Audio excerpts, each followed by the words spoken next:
gbogbo ọmọ Yorùbá á kú oríire o. Gbogbo ọmọ kóòtù òjíire a máa kú oríire. Gbogbo ọmọ Odùduwà nílé lóko lẹ́yìn odi àti ní gbogbo ibi tá a bá wà àlá kú oríire. Bẹ́ẹ̀ la kí gbogbo àwọn tó ń jà fún ìdáǹdè ọmọ Yorùbá, ìyẹn ìtúsílẹ̀ àti òmìnira ọmọ Yorùbá, ìyẹn Yorùbá nation kú oríire. A kú oríire làǹlàlàǹlà, a kú oríire kàbìtì tó wọlé tọ̀ wá. Ta ló móríire tọ̀ wá wá? Ta ló gbóre wọlé? Ta ló gbóre wọlẹ̀ Oòduà?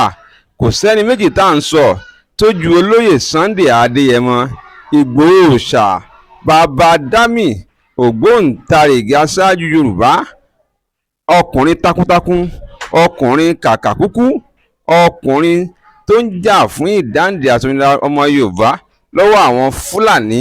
Òun là ń sọ jàre o. Àná òde òní ní yunifásitì ńlá kan, ìyẹn Tribune Bible University tó wà ní ilẹ̀ olómìnira ìyẹn Benin Republic, tí aṣáájú Yorùbá náà wà. Àwọn ni wọ́n wọ̀ tí wọ́n wò sí.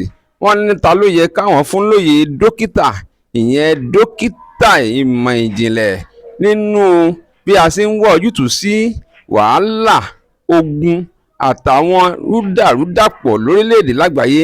Wọ́n wá wọ̀ tí wọ́n wò sí.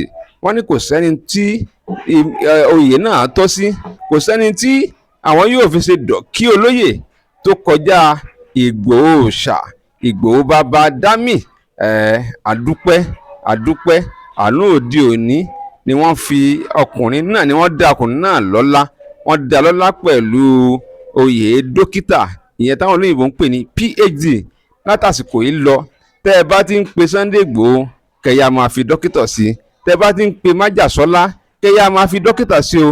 Tẹ́ ẹ bá ti ń pe bàbá dámì, kẹ́yà máa fi dókítà sí. Àwa náà kí dókítà wa tuntun, gbogbo apátá lójú tó lé, a kí dókítà wa tuntun pé a kú oríire, a kú oríire o. Oríire náà yóò bá wa kalẹ̀. Dókítà, ìbà rẹ, ìbà Ọlọ́run. Ó dà.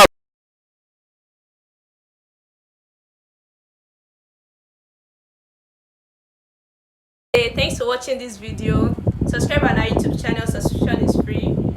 You can call us on 0080597807 for your event coverage. Thanks.